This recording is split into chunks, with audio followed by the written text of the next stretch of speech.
الشيطان الرجيم بسم الله الرحمن الرحيم وإذا قيل لهم آمنوا بما أنزل الله قالوا نؤمن بما أنزل علينا ويكفرون بما وراءه وهو الحق مصدقا لما معهم قل فلم تقتلون أنبياء الله من قبل إن كنتم مؤمنين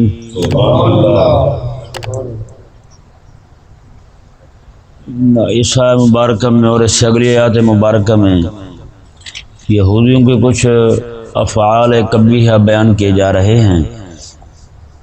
اللہ تعالیٰ نے ارشاد فرمایا وَإِذَا قِيلَ لَهُمْ آمِنُوا بِمَا أَنزَلَ اللَّهُ، اور جب انہیں کہا جائے کہ اس کی طرف ہو جو اللہ نے نازل کیا ہے، یعنی قرآن کریم کو مان لو، اس پر ایمان لاؤ، تو قالوا نؤمن بما انزل علینا ویکفرون بما وراءہ،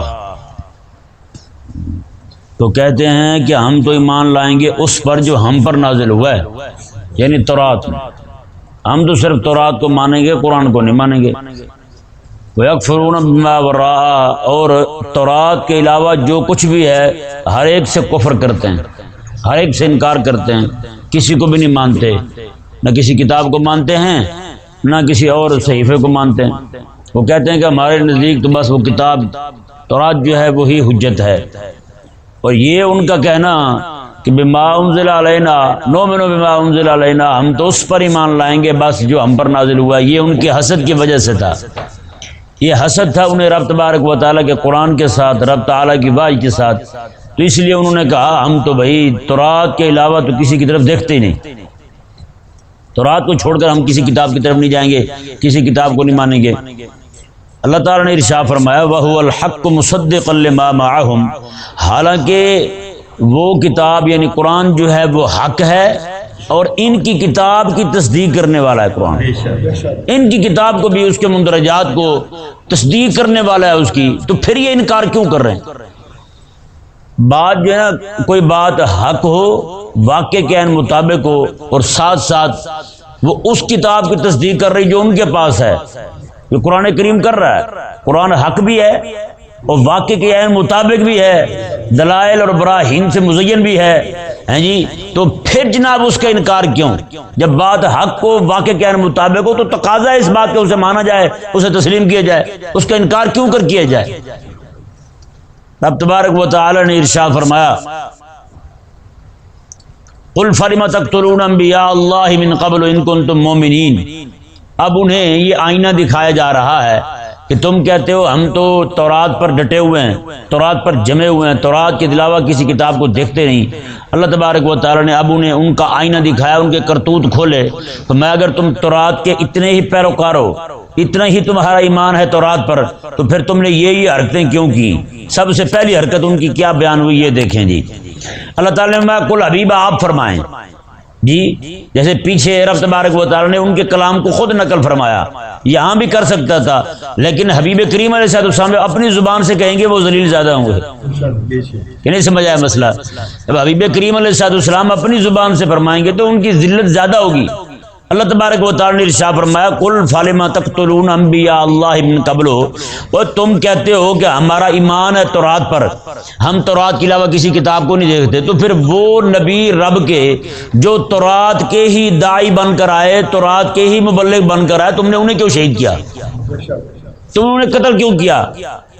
تمہاری تورات میں یہ مسئلہ موجود نہیں تھا کہ تم نے تورات کو ماننا ہے، اور تورات کو جو ماننے والا ہے اسے بھی ماننا ہے، اور تورات کے جو مبلغ بن کر، اس کا داعی بن کر رب کا نبی آیا ہے اسے بھی ماننا ہے تم نے، لیکن تم نے کیا کیا ہیں؟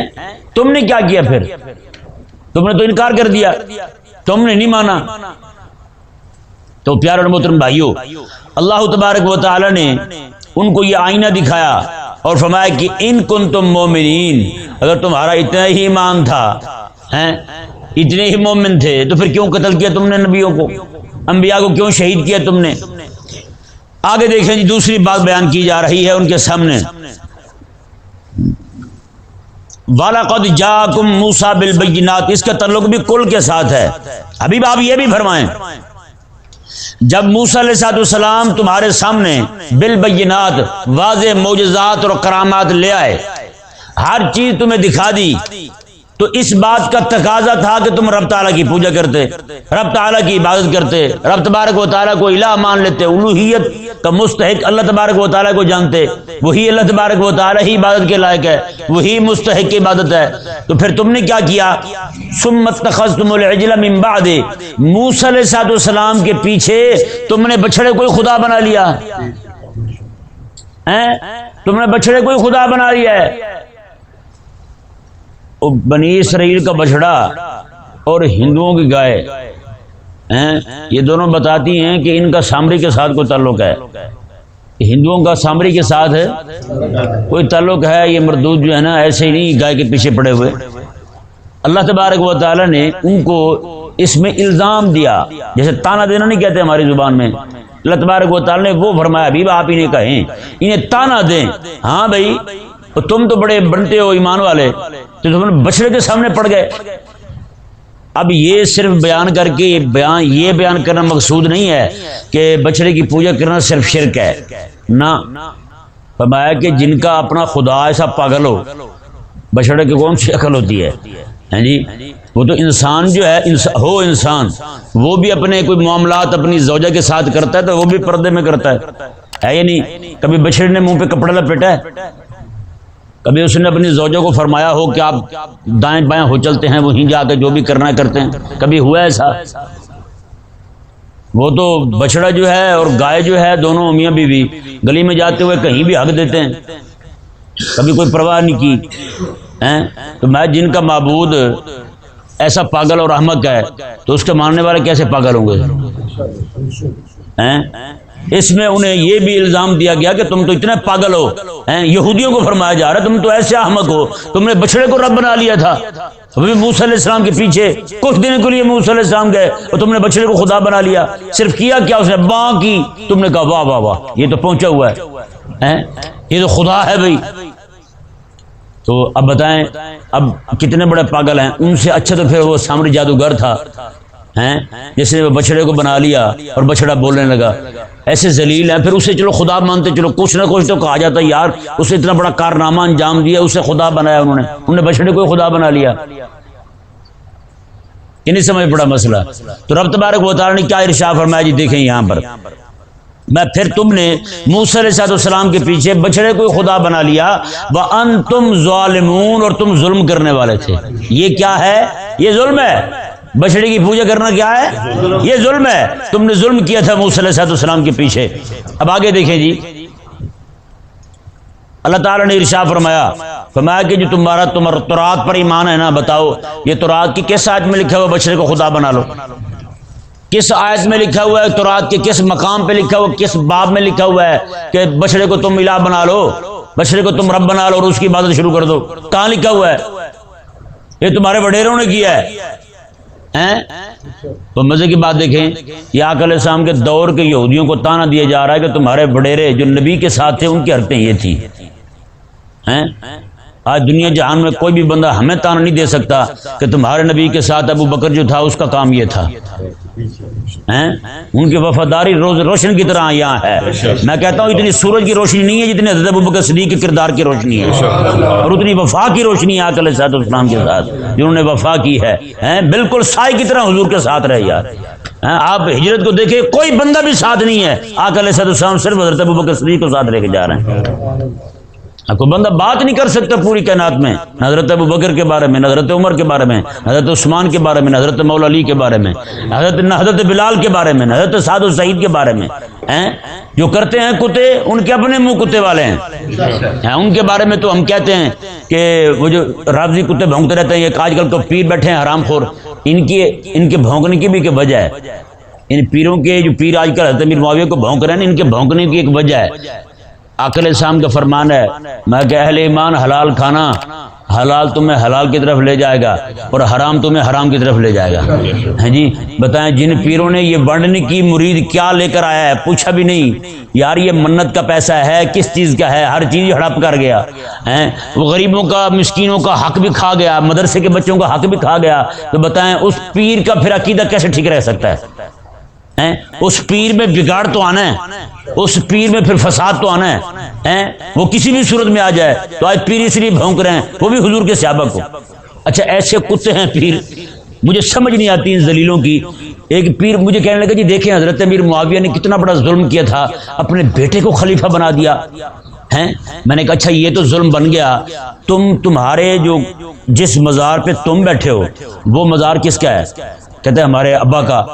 میں نے کہا انہوں نے کس کو خلیفہ بنایا؟ انہوں نے کہا مجھے بنایا. میں نے کہا بیٹے کو تو خلیفہ بنانا جائز ہی نہیں، تو آپ کیسے خلیفہ بن گئے ہیں؟ بیٹا اگر اہل نہ ہو تو بیٹا خلیفہ نہیں ہو سکتا.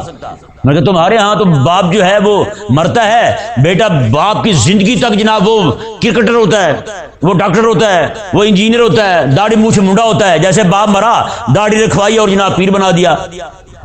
یہ تم نے کیا کیا بتاؤ؟ میں نے کہا وہ بزرگ ہمارے چلے گئے دنیا سے جو اپنا نائب اسے ہی بنایا کرتے تھے جو سچا حال ہوتا تھا.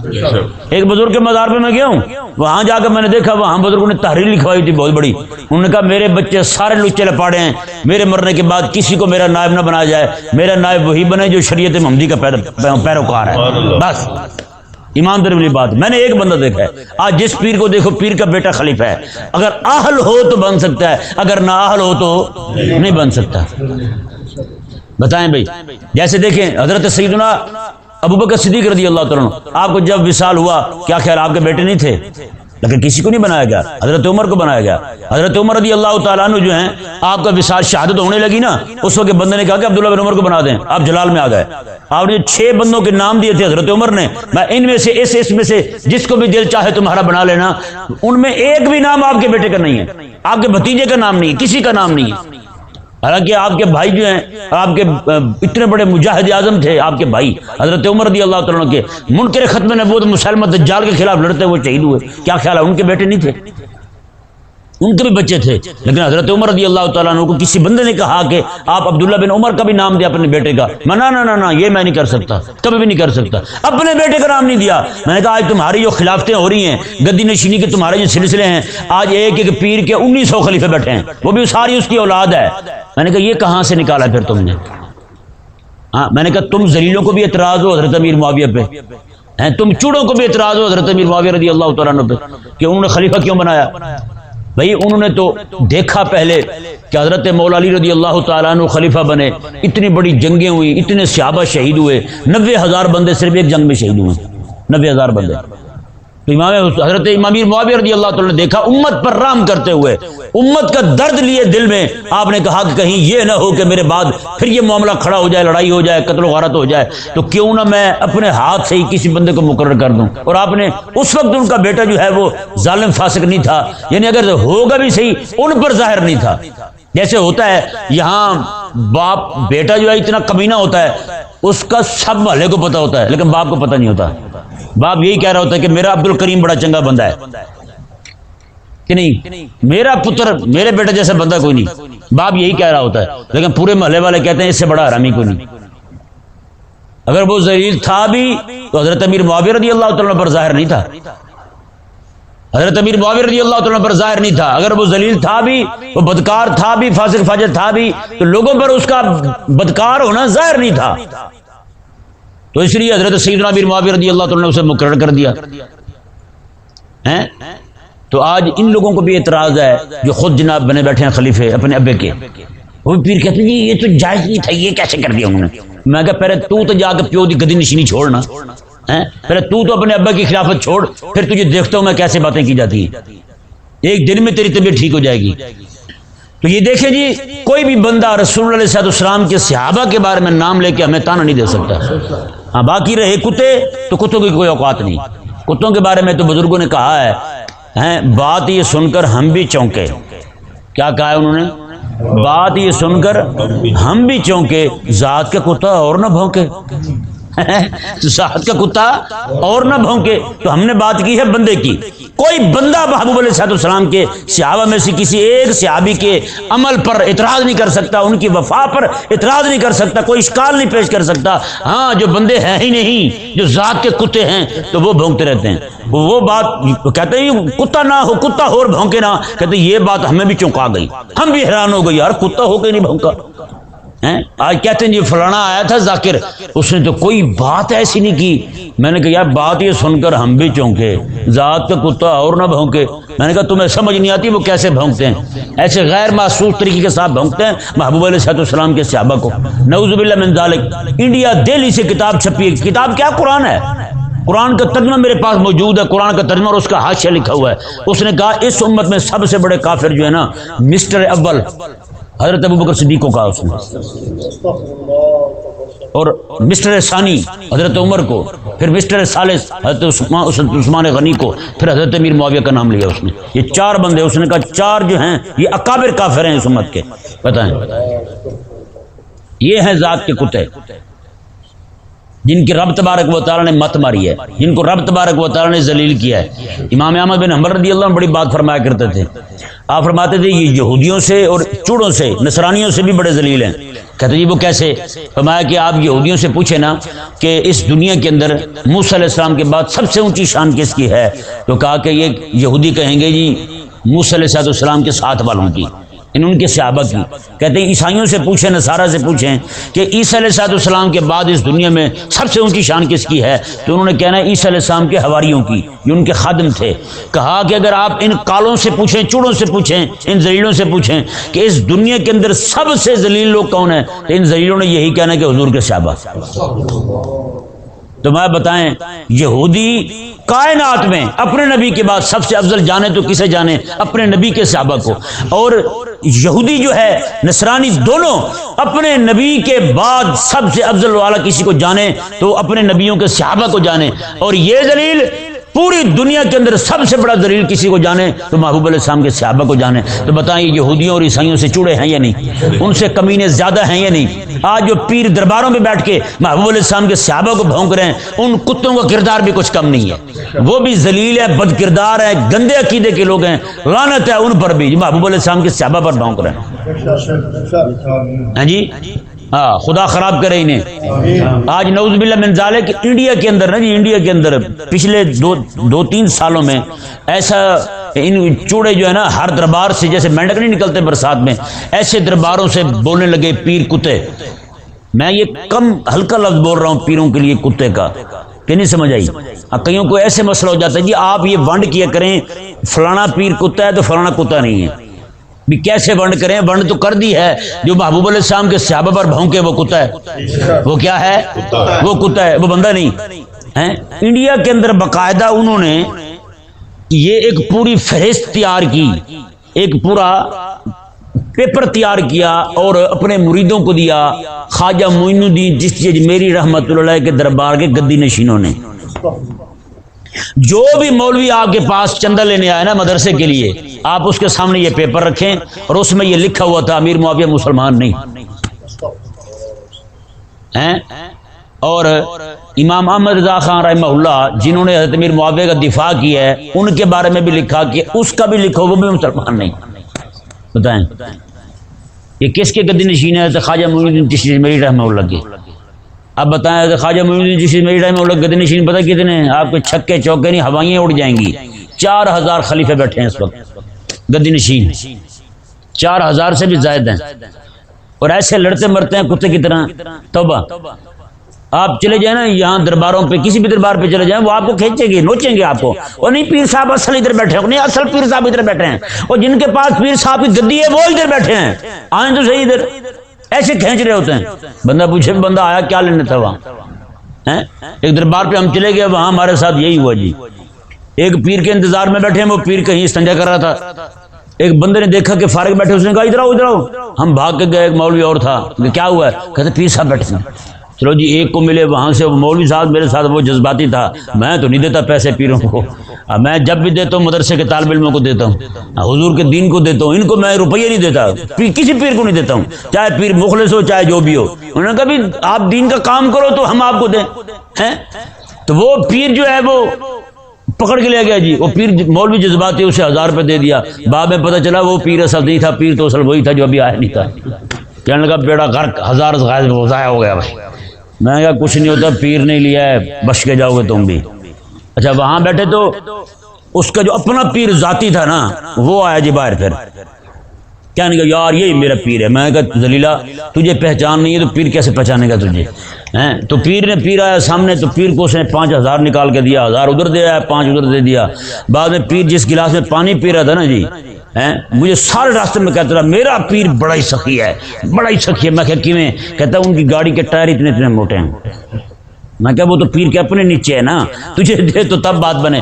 اچھا وہاں جا کے بیٹھے، اللہ نے جیسے خرچ کرنا ہو، وہاں جا کے بیٹھے تو اس نے پیر صاحب کو کہا جی یہ گلاس میں نے لینا ہے۔ وہ پیر گلاس میں پانی پی رہا تھا، تھوڑی دیر بعد پیر ڈھکن رکھا ہوا تھا، ڈھکن نکالے اور گلاس پانی نہیں پیا ہے، پھر ڈھکن اتارے، ایک گھونٹ پیجے پھر رکھ دے۔ تو کہتا جی یہ میں نے گلاس لینا ہے۔ پیر صاحب جان کے مچلے بنے بھی یہ تو ذلیل ہوں گلاس لوے، کہنے لگا نہیں ابھی پانی ہے آپ نہ لائیں۔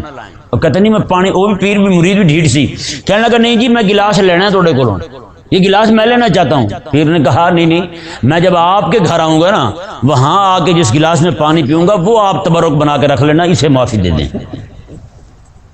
بتائیں، میں نے کہا یہ پیر نہیں ہے، پیر ہے امام حسن۔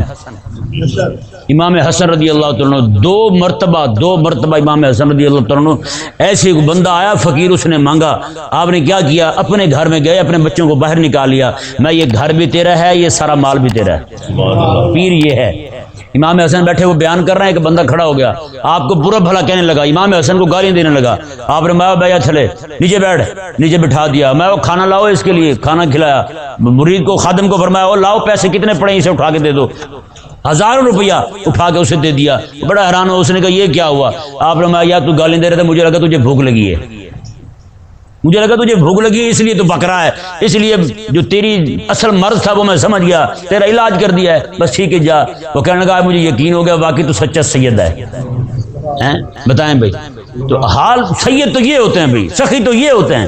میں نے کہا تو پتہ نہیں کیا کرتا پھرتا ہے؟ کہتے میرے پیر کے اتنے بڑے موٹے ٹائر ہیں اور گلاس تجھے اس نے ایک نہیں دیا، اور اوپر سے کہا جب تو مجھے بلائے گا 40-50 ہزار میرے مرید تیرے گھر میں جمع ہوگا، تیری چٹنی نکلے گی دماغ کی، تو پھر دیکھنا گلاس جس میں پانی پیوں گا۔ میں نے کہا وہاں تو پیر صاحب بیت الخلا بھی استعمال کریں گے، ہر چیز تبرک والی بن جائے گی یار۔ گھر میں بیٹھیں گے کمرہ تبرک والا، بیڈ میں بیٹھیں گے وہ تبرک والا، ہر چیز تبرک والی ہو جائے گی۔ عجیب پرکھنڈ بازی بنائی ہوئی انہوں نے۔ بتائیں وہ پیر جسے لاکھوں کروڑ، اچھا میں وہاں بیٹھا تھا، ایک بندے نے پیر کو $50,000 لکھا ہوا چیک ایسے دیا پیر کو۔ اس نے کہا جی یہ آپ کے لیے، $50,000 کو تھوڑے نہیں بنتے، کتنے کروڑوں روپے بنتے اس وقت، بڑی پرانی بات ہے، اتنے پیسہ۔ اس نے کہا جی یہ آپ کی خانقاہ کے لیے ہے۔ وہ خانقاہ کے لیے کہاں لگے گا، وہ تو خواہ مخواہ کے لیے لگ جائے گا کہیں پہ۔ اس پیر کے اپنے جناب بہت بڑے شادی حال ہیں، بڑی بڑی مارکیاں بنائی ہوئی ہیں، بڑے بڑے ہوٹل بنائے ہوئے، لگژری ہوٹل بنائے ہوئے اس پیر نے۔ اور قوم ہے کہ اندھی ہو کے ان کو پیسہ ان کو دیے جا رہی ہے۔ جہاں کسی کو کہہ دیں جناب یہ دین کی کتاب چھاپنی ہے تو آپ پیسے دے دیں، فوراً مرگی پڑ جاتی ہے، انہیں دورہ پڑ جاتا ہے، آنکھیں پھرنے لگتی ہیں، لو بھی مر گئے ابھی ہم۔ دیکھیں جی رب تبارک و تعالی نے ارشاد فرمایا کہ وَإِذْ أَخَذْنَا مِيثَاقَكُمْ وَرَفَعْنَا فَوْقَكُمُ الطُّورَ۔ اب ان کا ایک مزید کرتوت بیان ہو رہا ہے یہودیوں کا، جو انہوں نے کتاب لیتے ہوئے جو کہہ رہے ہیں نا آج کہ ہمارا تو تورات پر ایمان ہے، ہم تورات کے علاوہ کہیں نہیں دیکھتے۔ رب تبارک و تعالی نے ارشاد فرمایا حبیب آپ یہ فرمائیں وَإِذْ أَخَذْنَا مِيثَاقَكُمْ وَرَفَعْنَا فَوْقَكُمُ الطُّورَ، جب ہم نے تم سے عہد لیا تھا اور تم پر طور کو اٹھا دیا تھا اس طرح کر کے تم پر گرانے کے لیے، تمہیں کتاب دینے لگے تو تم نے کہا ہم نہیں لیتے کتاب، تو ہم نے کہا کہ آیا پھر کوہ طور تم پر، تو پھر تمہیں ہم نے یہ کہا خذوا ما آتیناکم بقوۃ واسمعوا، ہم نے کہا کہ اس کتاب کو تم مضبوطی کے ساتھ پکڑ لو، واسمعوا اور غور کے ساتھ سنو، مضبوطی کے ساتھ پکڑو اور غور کے ساتھ سنو۔ تو قالوا سمعنا وعصینا، تو تم نے کہا تھا سمعنا، ہم نے سن لیا ہے لیکن مانتے نہیں ہم، تم نے یہ کہا تھا۔ اب یہ غور کرنے والی بات ہے کہ پہاڑ ان کے سر پر کھڑا ہے، دونوں باتیں اکٹھی نہیں کہی جا سکتی کہ پہاڑ بھی اوپر کھڑا ہو گرنے کے لیے اور وہ کہہ دیں کہ ہم نہیں لیتے، اب بھی نافرمانی کرتے ہیں ہم اس کی نہ۔ یہاں مفسرین نے دو توجیہیں پیش کی ہیں، وہ ذرا غور کے ساتھ سماعت فرمائیں۔ پہلی یہ کہ انہوں نے زبانی کہا کہ سمعنا، ہم نے سن لیا ہے، مطلب ہم نے مان لیا ہے، وعصینا، اور ان کی اپنی حالت بتا رہی تھی کہ وہ کہہ رہے ہیں کہ مانتے نہیں ہیں، ہم مانتے نہیں ہیں۔ پہلی بات کال کی ہے اور عصینا یہ حال کی ہے۔ جیسے آپ کسی بچے کو پکڑ کے کہیں یہ کام کرو، اگر کرنا ہوتا ہے نا تبھی پتہ چل جاتا ہے اس کے منہ سے، اس کی حیض سے، اس کی جسے انگریزی میں باڈی لینگویج کہتے ہیں، وہ بتا دیتی ہے کہ یہ مانے گا یا نہیں مانے گا۔ اور کئی بچے جو ہیں انہیں آپ کہیں کہ یہ کام کرو، وہ کہتا ہے اچھا جی کرتے ہیں۔ اب اس نے یہ تو کہا ہے کرتے ہیں، یہ بھی کہا ہے اچھا جی، لیکن اس کی اپنی جسمانی حیض جو ہے وہ بتا رہی ہے کہ اس نے کرنا نہیں ہے۔ ان یہودیوں کی بھی یہی حالت تھی، یعنی ایسی حالت میں جب پہاڑ ان کے اوپر کھڑا ہے، رب تعالیٰ نے تمہارا ایمان بھی تو سبحان اللہ ہے، کیا ایمان ہے تمہارا۔ جب کتاب لینے لگے تو تمہاری حرکتیں یہ تھی کہ تمہیں کہا کہ کتاب لے لو تو تم نے زبان سے کہا سمعنا، ہم نے سن لیا ہے، مان لیا ہے، ہم لیں گے اسے، لیکن وعصینا بھی ساتھ ہی تھا۔ تمہاری جسمانی حیثیت بتا رہی تھی کہ تم کہہ رہے ہو نافرمانی کی ہے ہم مانیں گے نہیں اسے، یہ تم نے کہا۔ اچھا ایک معنی یہ ہوا اس کا، دوسرا معنی، دوسری توجیہ کیا ہے؟ دوسری توجیہ یہ ہے کہ فرمایا کہ سمعنا وعصینا، سمعنا تم نے اس وقت تو کہہ دیا کہ ہم نے سن لیا، مان لیا ہے، عمل کریں گے ہم، لیکن کچھ ہی دیر بعد پھر گئے تم، کچھ ہی دیر بعد تم خود ہی کہنے لگے وعصینا، نہ ہمارا کوڑ واسطہ، کہتے ہیں نا جی ساڈا کوڑ واسطہ جی، ہم اس کی ذمہ دار نہیں ہیں۔ تو فرمایا کہ تم بعد میں خود ہی کہنے لگے نہیں جی ہم نہیں مانتے اسے، تمہارا تو حال یہ ہے، تمہارا تورات پر ایمان یہ ہے۔ اللہ تبارک و تعالیٰ نے یہ تمہارے وہ لوگ ہیں جو امت کا سب سے بہترین حصہ ہیں، جو رب کے نبی کے ساتھ کھڑے ہیں، ان کا حال یہ ہے، وہ کہہ رہے ہیں کتاب کے بارے میں، تورات کے بارے میں ہم نہیں مانتے اسے، تو تمہارا کون سا ایمان ہے پھر؟ تم تو ان کے پھر بچے کھچے تل چھٹ رہے ان کے، تمہارا پھر کس طرح کا ایمان ہوگا؟ رب تبارک و تعالی نے ارشاد فرمایا وَأُشْرِبُوا فِي قُلُوبِهِمُ الْعِجْلَ بِكُفْرِهِمْ، میں ان کے کفر کی وجہ سے انہیں بچڑے کی محبت پلا دی گئی ہیں۔ یہ دیکھیں نا، ان کا کفر انہیں بچڑے تک لے گیا، ان کا کفر انہیں بچڑے تک لے گیا، بچڑے کی محبت میں ایسے غرق ہوئے، انہیں نہ رب کا نبی موسیٰ علیہ السلام نظر آ رہا ہے، نہ رب کا نبی حضرت ہارون علیہ السلام نظر آ رہے ہیں، نہیں رب تبارک و تعالیٰ کی کتاب تورات نظر آ رہی ہے، کچھ بھی نظر نہیں آ رہا ہے، ایسے اندھے ہوئے ہیں بچڑے کی محبت میں۔ رب تبارک و تعالیٰ نے ارشاد فرمایا جی دیکھیں بئس ما یأمرکم بہ ایمانکم، میں یہی تمہارا ایمان ہے تورات پر، یہی تمہارا ایمان ہے، تو پھر تمہارا ایمان کتنے برے حکم دیتا ہے کہ رب کے نبی ہی قتل کر دو، تمہارا ایمان کتنے برے حکم دیتا ہے کہ رب کتاب دے تمہیں تم انکار ہی کر دو، ہم نہیں لیتے، رب تبارک و تعالیٰ کا نبی تمہیں تبلیغ کرنے لگے تورات کی تو تم رب کے نبی کا ہی انکار کر دو، اسے جھوٹا کہہ دو، اسے ہی شہید کر دو، یہی ایمان ہے تمہارا تورات پر۔ اور فرمایا کہ تم کہتے ہو کہ ہمارا ایمان ہے تورات پر، میں تمہارا ایمان ہے تورات پر، تم بچڑے کی پوجا کرنے لگ گئے، رب کی عبادت کو چھوڑ گئے۔ ایمان کا تقاضا تو یہ تھا کہ رب کی مانتے، رب کو معبود مانتے، تم بچڑے کو معبود مان بیٹھے، اوپر سے کہتے ہو ہمارا ایمان ہے، کون سا ایمان ہے تمہارا؟ دیکھیں جی رب تبارک و تعالیٰ کیسے رد فرما رہا ہے ان کا۔ آج کہتے ہیں جی کہیں کسی کو پوچھنا، میں نے کہا یہ کیا ہے بھائی، پھر ایک ایک بات رب تبارک و تعالیٰ کھول رہا ہے ان کی، اور کیسے میں تم نے یہ کیا، تم نے یہ کیا، تم نے یہ کیا۔ اب بتائیں یار، جو اپنی کتاب کے ساتھ یہودی یہ کریں تو میری کتاب قرآن کے ساتھ کیا کریں گے؟ بتائیں۔ میں کہتا ہوں یہودی اتنے بڑے کافر نہیں ہیں، اتنے بڑے کافر وہ لوگ ہیں جو یہ کہتے ہیں کہ یہودی قرآن پڑھ کے کہاں پہنچ گیا ہے، قرآن کو مان کے کہاں پہنچ گیا ہے۔ بھئی وہ تو اپنی کتاب تورات رب کے نبی موسیٰ علیہ السلام کے سامنے کھڑے ہو کہہ رہے ہیں ہم نہیں لیتے، رب کو کہہ رہے ہیں ہم نہیں لیتے اسے، ہم نہیں مانتے اسے، تو بتائیں وہ ہمارے قرآن کو مانیں گے؟ یہودیوں کی سب سے بڑی کمائی جو ہے نا وہ سود ہے، تو قرآن تو سود سے منع کرتا ہے، یہودی قرآن پڑھے گا؟ یہودی بے حیا ہے، بد کردار ہے، کمینہ ہے، ماں بہن بیٹی کا حیا نہیں کرتا، قرآن تو منع کرتا ہے ان کاموں سے، تو کیا یہودی قرآن پہ عمل کرے گا؟ تو پھر کس بات پہ قرآن کی کس بات پہ عمل کیا ہے؟ یہودی مسجد بنا رہے ہیں نماز پڑھنے کے لیے، بتائیں تو پھر کوئی یہودی نے کون سی بات مانی ہے قرآن کی؟ یہودی نے رسول اللہ صلی اللہ علیہ وسلم کا کلمہ پڑھ لیا ہے، پھر یہودی نے کون سا قرآن پڑھا ہے جو قرآن پہ عمل کر کے کہاں پہنچ گئے ہیں؟ بتائیں نا بھائی، یہودی تو آج بھی جناب رسول اللہ صلی اللہ علیہ وسلم کی امت کو مارنے کے چکر میں۔ اللہ تبارک و تعالی نے ارشاد فرمایا میں بے سما یامرکم، حبیب آپ فرمائیں کتنا برا حکم دیتا ہے تمہیں تمہارا ایمان، کتنے گندے کاموں کو حکم دیتا ہے تمہارا ایمان، ان کنتم مومنین، اگر تم مومن ہو۔ کون سے مومن ہو تم؟ یہی ایمان ہے تمہارا۔ اللہ تبارک و تعالی نے انتہائی مدلل اور مبرہن انداز کے ساتھ ان کا رد فرما دیا۔ میں دلیلو، یہ تمہارا یہ کہنا کہ ہم تو اپنی کتاب تورات پر ایمان لانے والے ہیں، ہم قرآن کو نہیں مانتے، یہ تمہارا قرآن سے منہ پھیرنا صرف اور صرف حسد کی وجہ سے ہے، ورنہ جو تم نے اپنی کتاب کے ساتھ کیا ہے وہ بھی ہمیں معلوم ہے، وہ بھی ہمیں معلوم ہے۔ اللہ تبارک و تعالی سمجھنے کی توفیق عطا فرمائے۔